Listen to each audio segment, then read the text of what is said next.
Minembwe a parlé. Nos troupes FARDC et Wazalendo ont écrasé 4 bataillons étrangers, kenyans, ougandais, sud-soudanais et rwandais, en seulement 3 jours. 11 hauts gradés ennemis neutralisés, plusieurs autres capturés. Regardez ce que Wazalendo seuls font à l'ennemi.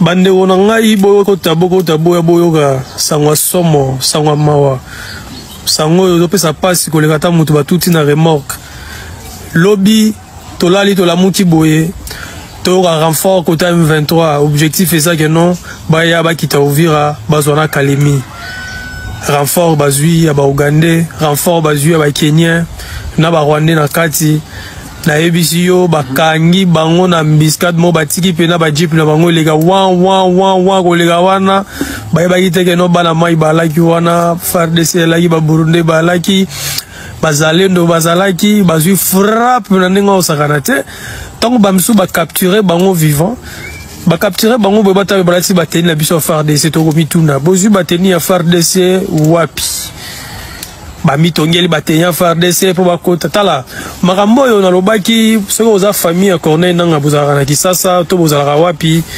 bo memandeko na bino bo pesa ye conseil yake na combat spirituel pa mvutima za nango na niveau moko boya osakana te depuis bo bandaki bolobaki bokota na Uvira chose grave bazelo na Uvira soko oza congolais koleka publication te na posa bo partager yango bo commenter bo pesa bango vraiment force po ba ya la publication nanga trop.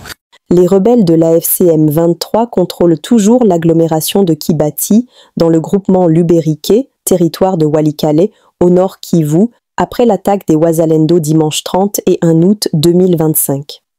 Les Wazalendo, qui ont attaqué les positions des rebelles de l'AFCM 23, se sont repliés vers Miba, à environ 3 km à l'ouest de Kibati. La psychose gagne encore du terrain, car des sources locales font savoir que les Wazalendo se réorganisent pour attaquer une nouvelle fois cette agglomération. Le bilan des affrontements de dimanche n'est pas connu, mais plusieurs sources confirment l'occupation temporaire d'une position des rebelles par les Wazalendo sur les 3 installés à Kibati. Cette situation plonge la population de Kibati et ses environs dans la psychose totale. Bien qu'une accalmie s'observe dans la zone ce lundi 1er septembre, la tension reste perceptible et tout développement de la situation est possible.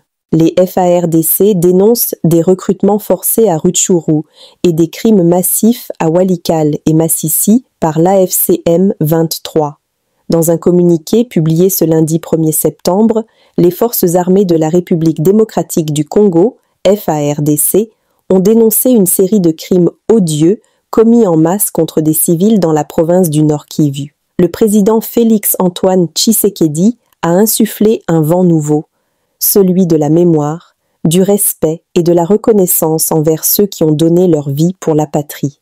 Adieu, général Chirimwami, adieu, colonel Alexis. Votre sang a scellé l'histoire. Vos noms resteront gravés dans nos cœurs. Un héros ne meurt jamais. Kati ya palais du peuple samba pesa ya uluzitu ya kufwana na mtindo ya kisalo. Chirimwami Nkuba, c'est un homme de terrain. Il a été plusieurs fois commandant des opérations.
subalterne se retire pour laisser les deux corps enveloppés du drapeau national ici, dans le hall du Palais du Peuple pour cette cérémonie d'hommage au général-major Thierry Mwami Nkuba et au colonel Alexis Rugabisa. Et à travers eux, ce sont tous les éléments des FARDC, de force et de défense. Conférence de la Fondation Thabo Mbeki.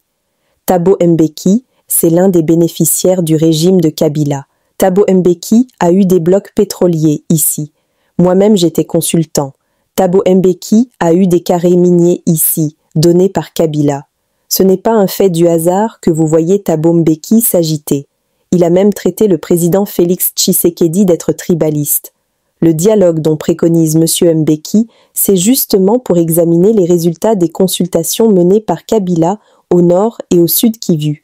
Nous nous n'irons pas à ce dialogue-là. Tout partenaire politique qui irait là-bas est barré. S'il est le député, il a une fonction au Parlement où il est sénateur, nous allons l'évincer, déclare le député national Union Sacré Willy Michiki. Il était l'invité du magazine Top 7. Thabo Mbeki, c'est l'un des bénéficiaires du régime de Kabila. Je vous apprends que Thabo Mbeki a eu des blocs pétroliers ici. Moi-même, j'ai été consultant. Okay. Thabo Mbeki a eu des carrés miniers ici, donnés par Kabila. Ce n'est pas un fait du hasard que vous voyez Thabo Mbeki aujourd'hui agité. Il a même traité Tshisekedi, le président Tshisekedi, d'être tribaliste, entouré par des gens de son ethnie, de sa province, oubliant même qu'aujourd'hui, je vous dis, madame, d'ailleurs, moi je me dis que le président Tshisekedi, après son mandat, il sera malheureux chez lui, il va être même combattu, parce que c'est le seul président depuis l'indépendance. Une fois au pouvoir, il a donné des postes clés aux gens d'autres provinces. Prenez l'ANER aujourd'hui. C'est quelqu'un de Bandung. Conseil spécial en matière de sécurité, Bandung. 2G de 2G, Sud Kivu. Son DIRCAP, les postes clés, c'est Sud Kivu. L'armée, depuis longtemps, ce sont des Katangais. Donc, le garde républicain qui les garde jour et nuit, c'est quelqu'un de Kivu, Sud Kivu. Donc, Premier ministre, elle est d'où? Congo central. Donc, les postes clés sont occupés par des... Alors, quand vous traitez un homme comme ça, ou vous ne connaissez pas l'histoire du Congo, au contraire, peut-être que ce est exposé. S'il faut parler de... Alors, c'est pourquoi j'ai dit que de marcher Yambeki, d'abord, c'était une démarche fausse. Une fausse démarche. D'abord, Mbeki lui-même, vous avez suivi, quand il a resté Kabila, c'est lui qui a bâti campagne pour que les troupes de la SADC quittent Goma. Il a fait même pression au Parlement. J'ai des collègues parlementaires sud-africains qui m'ont dit, brother, we are here under pressure from Mbeki. He doesn't want us to support you, Congo. Là, lui, quand il y avait mort Yaba, contingent... Déjà, oui, c'est lui qui a fait aucune pression. Et il a réussi à faire partir les contingents sud-africains et les autres devraient suivre. Donc, Mbeki, aujourd'hui, sa fondation-là, elle est connue. C'est du business qu'Mbeki fait. C'est de l'argent qu'il récolte par-ci par-là. La deuxième édition du dialogue africain sur la paix et la sécurité. Il n'était pas prévu que les gens soient là. Et il convoque l'Assemblée nationale. Un délégué. Il prend qui? Kamere. Il convoque le Sénat. Il prend, et lui-même, qui choisit lui-même, il prend ça Manokonde. Il convoque le cabinet du président de la République. Il prend le conseil spécial en matière de sécurité, Thabo Mbeki. Il convoque l'opposition armée. Là, quand même, pour la première fois au moins, l'FC M23 a émis même des réserves. Puisque, c'est quoi en fait? Il convoque la société civile, l'opposition. Évidemment, la Mouka a dit ils vont partir. Ils sont libres d'aller là-bas. Nous ne sommes pas obligés d'aller avec eux dans l'air bête noire. La vérité, c'est quoi? Je vais vous dire la vérité. Ok, les dialogues dont préconise M. Mbeki, c'est quoi? C'est justement examiner les résultats des consultations menées par Kabila au nord et au sud Kivu. D'accord. C'est cette feuille de route-là que nous, les leaders élus du peuple, juifs dit, alors il nous prend pour des moutons de paniche, ce monsieur-là. Nous n'irons jamais dans ce dialogue-là. Et tout partenaire politique qui irait là-bas, il est barré. Il est barré chez nous. Nous sommes arrivés à la fin de cette édition. Merci à vous de nous avoir suivis jusqu'ici. Si vous avez apprécié ce contenu, n'oubliez pas de vous abonner à notre chaîne, d'activer la cloche de notification pour ne rien manquer de nos prochaines vidéos. Likez et partagez cette vidéo. On se retrouve très prochainement. À bientôt.